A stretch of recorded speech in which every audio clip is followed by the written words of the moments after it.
Hey guys, Mrs. Marquette again. This is video 2 for our Factor Day 3 notes on multiplying polynomials. What I want to stress to you right now is that everything that I talk about from here to the end of this video, you could do what we just did in the last video, where you use the distributive property to go ahead and multiply everything in the first polynomial by everything in the second polynomial. That's totally fine.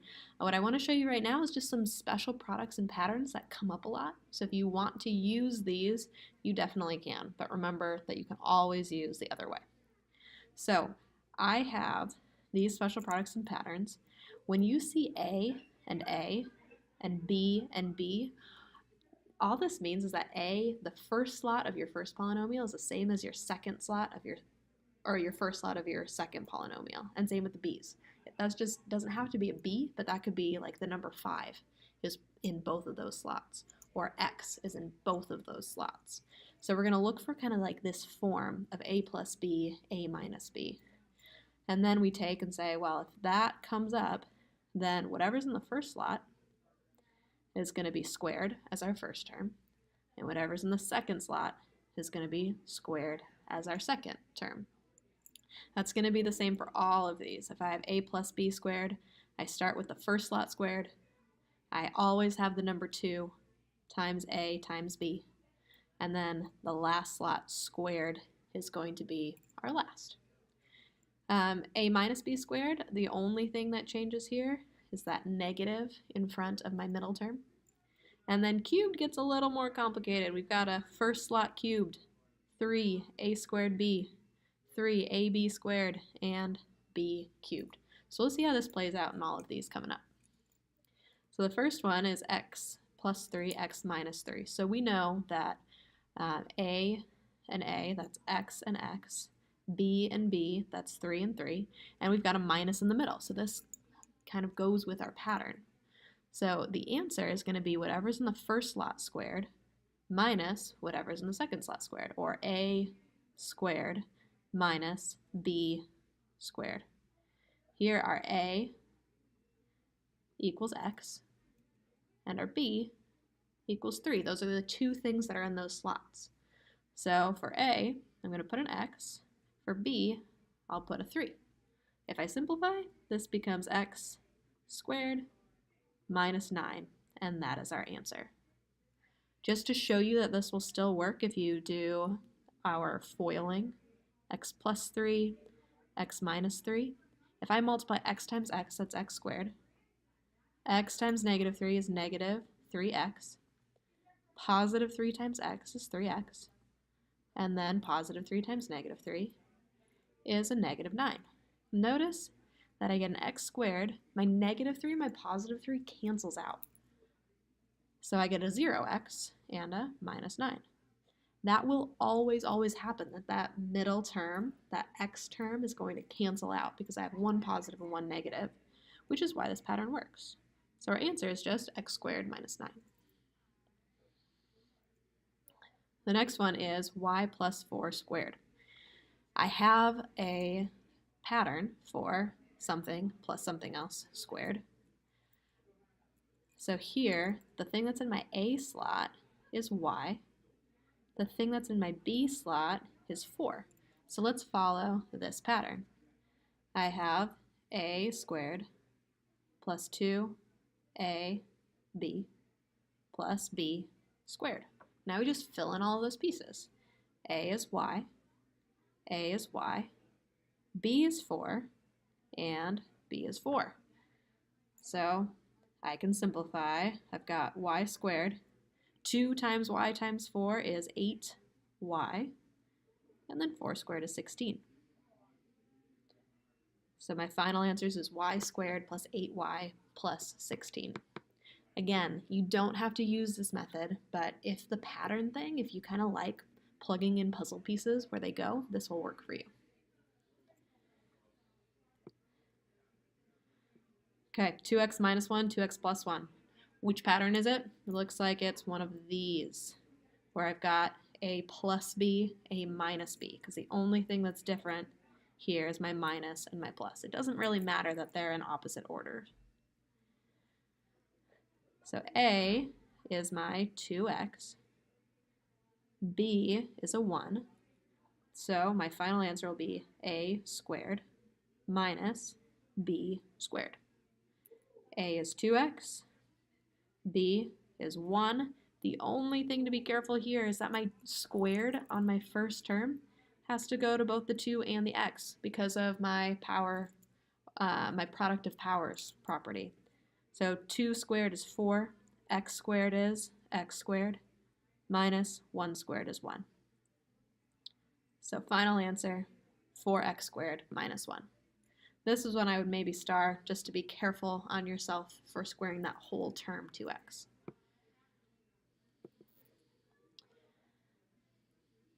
Okay, 3t squared minus 2 squared.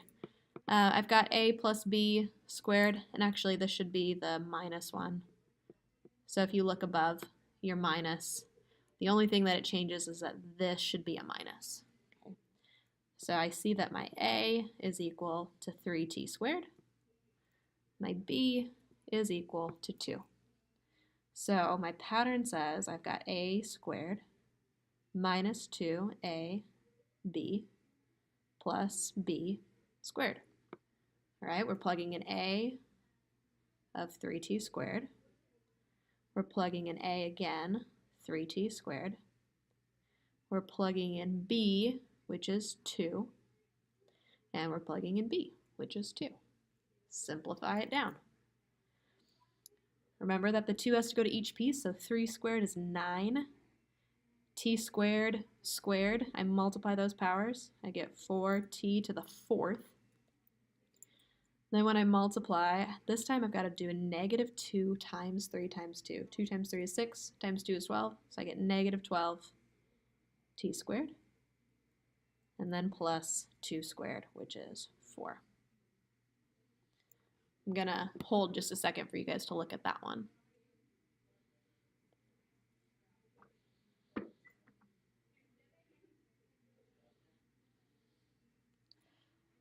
Okay, the cubes, they get a little long, but if I just see where my A and my B are, I can just do a whole lot of plugging in. So my x plus 1, my x is A, my B is 1, and then I can plug in everything. So this is going to equal A cubed plus 3 A squared B plus 3a b squared plus b cubed. All right, so double check that you have all your parentheses right, and then start plugging stuff in. So the first thing was an a cubed. Then I put an a, b, oops, that should be a 1, careful. And then a, b squared, and then a b, which is 1. And we can simplify. So this is x cubed. 3 times 1 is 3, x squared. 3 times 1 squared is 1, so I get 3x plus 1. I double check, I don't have any like terms, so here I'm already done. Just to make sure that we're all on the same page with what x plus 1 cubed means, if I wanted to do this by hand with the regular multiplying, I would have to say x plus 1 times x plus 1 times x plus 1. Okay, I want you to be really careful. X plus 1 cubed does not equal x cubed plus 1 cubed. We can't just distribute that 3 in because there is a plus in the middle. Pluses and minuses throw everything off. You can't just distribute that down. So you'd have to go through, do this multiplication, which means I would multiply 2 of them first, and then multiply the third one in, just like we did in the last video. So if you like this way better, I want you to pause the video and try this one. Make sure that you get x cubed plus 3x squared plus 3x plus 1. So I'll let you do that now.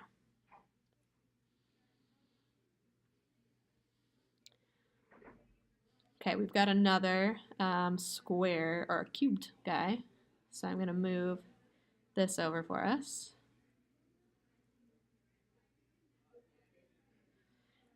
And Here, my A is equal to P. My B is actually equal to -2. Be careful here. So I'm going to say that I've got P minus 2 cubed is equal to A cubed plus 3A squared B plus 3A B squared plus B cubed. Okay, my A is P, B is -2. A is P, B is -2, B is -2. That negative is going to be really important because when you square a negative or cube a negative, you're going to get different answers if it's positive or negative. So you got to be really careful simplifying here. This is easy to plug in. Where you'll make mistakes is doing just like little baby errors on your simplifying. So take a second, make sure that you double check all your steps. P cubed is just P cubed. 3P squared times -2. 3 times -2 is -6. And then I've got a P squared.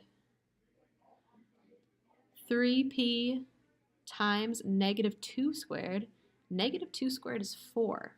So 4 times 3 is 12. And then I have a P. So double check yourself there. Make sure you understand that this is really 3P times 4. So that's positive 12P. And then my last is -2 to the third. -2 times -2 is 4, times -2 is -8. Double check like terms. Looks like I've got P cubed, P squared, P, and a constant, so there are no like terms. So that is my final answer.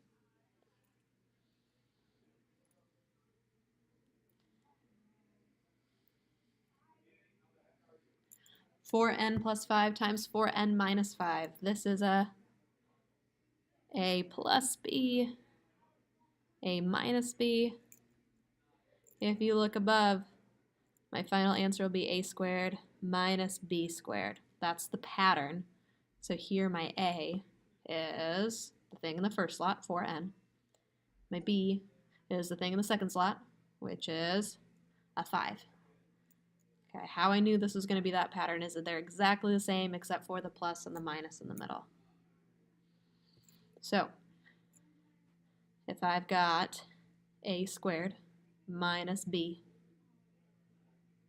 squared, I plug in my A of 4n, I plug in my B of 5, and we just simplify. 4n squared is not just 4n squared, it's 4 squared, n squared, and then 5 squared is 25. Since those have different variable parts, one has an n squared, one just has 5 or 25, I can't combine like terms. That is my final answer. And one more. 9y minus x squared squared. Please, please, if you are just doing your multiplying, remember that this is 9y minus x squared times itself. So if you want to do that multiplication, you've got to actually have it here, then multiply the 9y, multiply your negative x squared. Or you can see this pattern. Here, A is, and remember this is a minus, which makes this a minus. A is 9y, B is x squared. So this will equal is A squared minus 2AB plus B squared. So let's plug stuff in. A is 9y. A again is 9y. B is x squared. And B is x squared. This is not your final answer. You will get points off if you don't simplify. So 9y squared, since there's no plus in the middle, I can bring that 2 into each piece. I've got 81y squared. -2 times 9 is -18. Y times x squared. I'm going to put x squared y. It really doesn't matter which order it goes in. You could have negative 18y x squared. That'd be fine. And then plus x squared squared, power to a power. You multiply those powers, so I get an x to the 4th.